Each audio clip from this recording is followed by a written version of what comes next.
on Wednesday, February 12, 2025. As it appears we do have a quorum, I do hereby call this ad hoc committee meeting of the Industrial Development Board to order.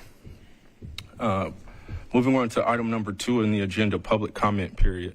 The Industrial Development Board hosts a designated public comment period at each meeting. Members of the public in attendance may provide comments to the board or its committees during such designated time. Members of the public are allotted 2 minutes for public comment.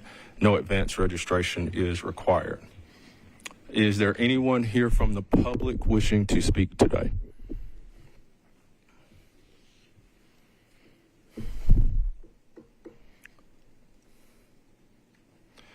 All right, as there is no one here from the public wishing to speak today, we will close the public comment period.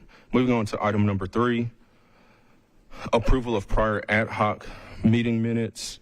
You did receive these by email, but I'll give everybody a moment to take a look at these. And again, these include October meeting minutes of the ad hoc committee as well as December ad hoc committee minutes.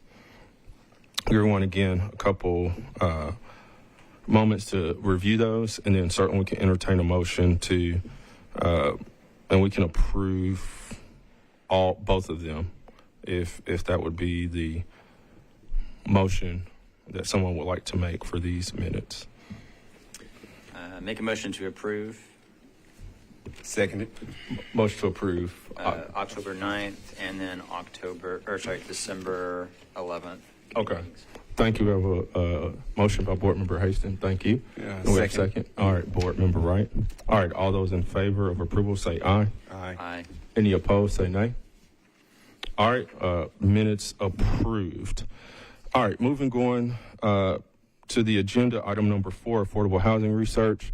Over the last several meetings, we have been conducting research on peer cities that we can utilize potentially here in Nashville as it pertains to housing. We do not have a presentation for today. Board Member Hastings, I thought about this. If your presentation on Atlanta was very thorough, I know Board Member Wright did not attend the last meeting. Are there any highlights, just high-level summary on Atlanta that maybe stood out to you that you think we could potentially do here in Nashville? Yeah, sure. I think a couple big things that stood out. And thank you for being on the spot. Oh, no. I appreciate it. I'll try to take it off the dome. I think things that stood out to me were a couple big tools that we technically have the ability to do with the state enabling legislation in Nashville that we currently haven't done. They've been proactive in Atlanta in using their own city's bond authority to back deals and or issue their own bonds to help subsidize both housing and infrastructure where affordable housing is a part of it. And we've, again, got those tools in place, or we have the legal mechanisms to create those tools should we choose to do so. I know we're waiting, the housing community is waiting with bated breath on the release of the Unified Housing Strategy.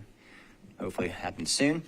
And hopefully that strategy will discuss how we can implement these same policies. The other couple things that I would point out from that presentation is the tremendous amount of philanthropy that has partnered with the city and housing developers to enable more affordable housing. And I'm blanking on the name of the tool off the top of my head, but sure. Specifically the Community Foundation of Atlanta, or maybe some other acronym. They had partnered with, I think, the Woodruff Foundation and one other Coca-Cola related foundation. Can't remember their name. They had essentially raised $200 million philanthropy to just give in this revolving loan fund to help subsidize affordable housing, because their crisis is the same, if not more acute than Nashville's, despite there being a much larger community-wise. Sure. And then I think the last thing, and it was captured in the minutes from that meeting, is December. Yep. yeah, there was a child care tax credit that one of the organizations, I think it was Fulton County Development Authority, which is larger. They have a tax credit that helps offset taxes affiliated with, like if employers subsidize daycare For their own employees. employees, there's a tax credit for that, as well as a tax credit to essentially write off the property taxes of the building over a certain period of time. And I think those To are help both, off, and that's the goal of that, is to help offset, because they're giving credits for. correct. So it helps on both the development side as well as the employer side. And I think that's something we could look at here in Nashville, as we know that child care is essentially a mortgage payment these days. So if we're looking to bolster and get more people in the workforce, as well as just have a thriving economy, we need a lot more child care availability or cheap-in child care. So those are a couple of things off the top of my head, but Yeah. there's more in the program that we can look back at. Yeah, I'm intrigued by I appreciate you, because your research was very thorough, so appreciate it. Board Member Wright's going to be thorough for the next meeting. For sure. I will say, yeah, I'm I appreciate joking. that, board member as well. It was very thorough, and it gave a really good roadmap, actually in helping when I do my research. And I found that Austin is really similar to ours as well.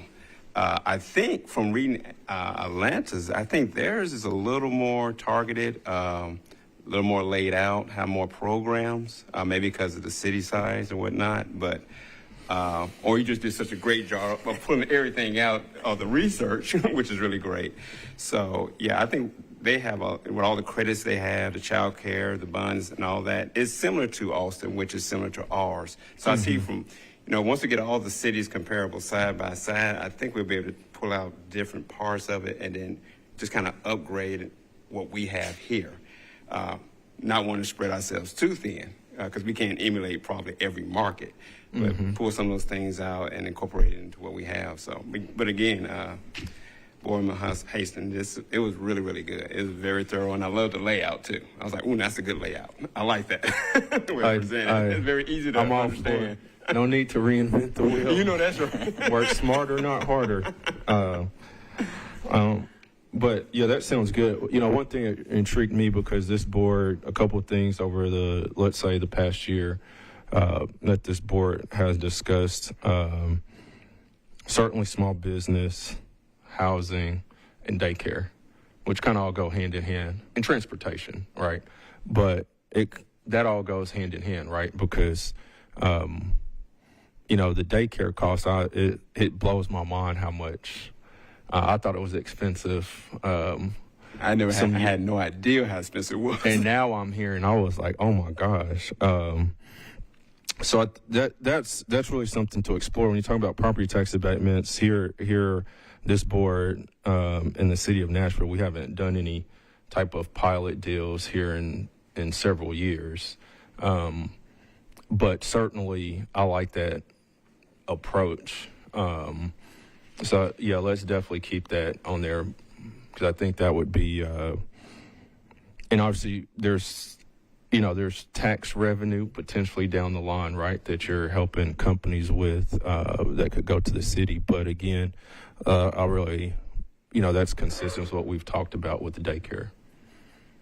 I guess, and related to that, as we continue to do research, I think it's also imperative of us to be aware of the tools that we have, the authority that we can use to create new tools, as well as look at the way those authorities are being revised. I was made aware of some potential legislation that was Now, is this introduced. here?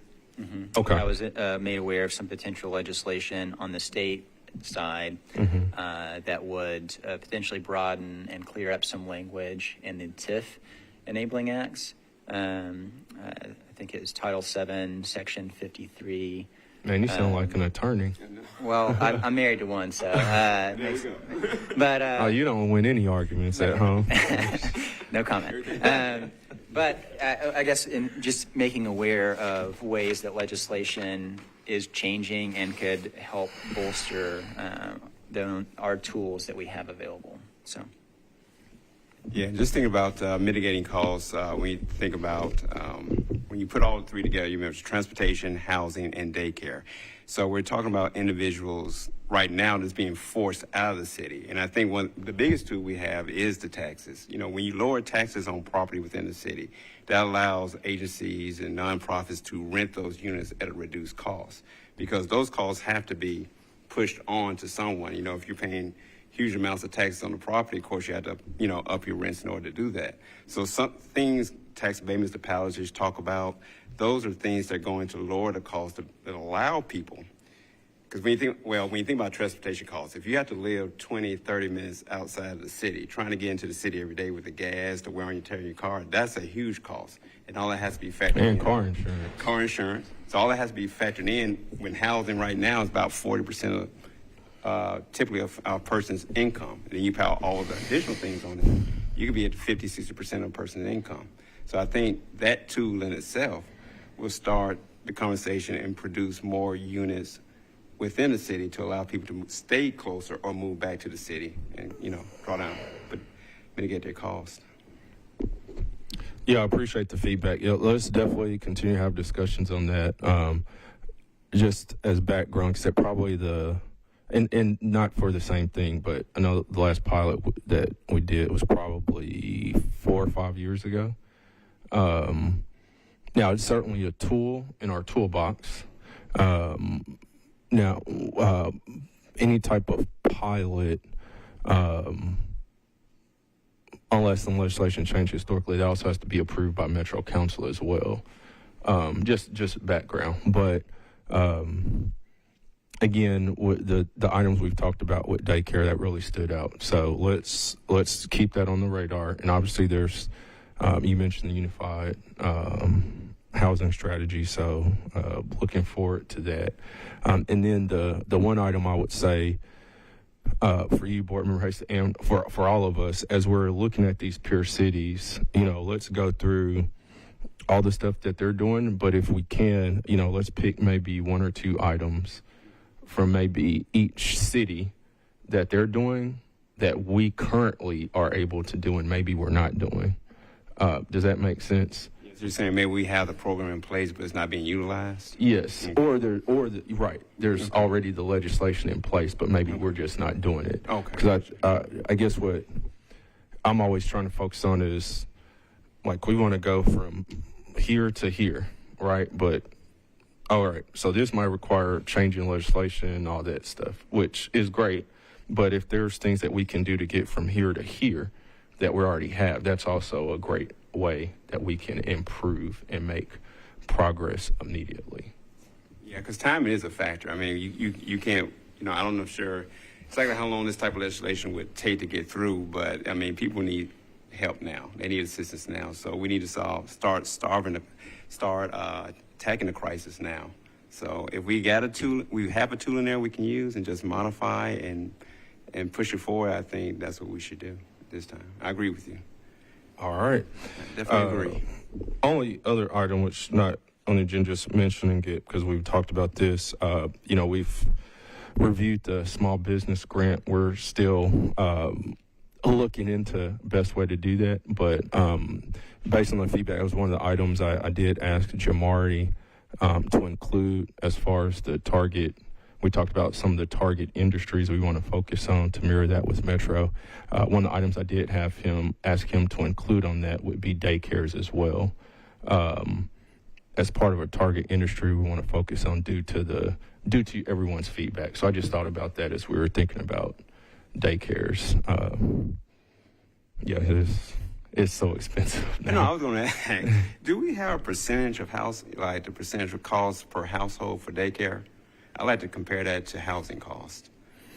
I don't think we ever discussed what the percentage is that an average household pays for daycare, or have we? I don't have that. Do you? I think that's. But let me. I might have to research and find out what. I'm thinking of a person that I could ask about that. Oh, okay. So let me. I'll reach out to them and see, because I get what you're trying to get to. Yeah. Some good data to know. Yeah, it's really expensive. All right. Well, with that, again, I really appreciate you both serving on this committee. Obviously, this is a little extra work, but I really appreciate it. I think we've had some really great discussions. Go ahead. I was just going to say that as we prepare for next meetings, is it possible that we could send out a reminder to the folks that are supposed to present about certain cities in advance, so we are able to? I think that was done already. Yeah, it was done. It was done. Well, an extra reminder never hurts, But sure. Okay, got it. For those listening, we're not allowed to communicate outside of board meetings, so didn't know that. So yes.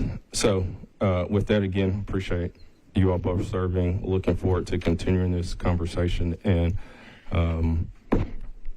with there being no further business, it is here right at 9:43. We will adjourn this meeting of the ad hoc committee of the Industrial Development Board meeting. Thank you.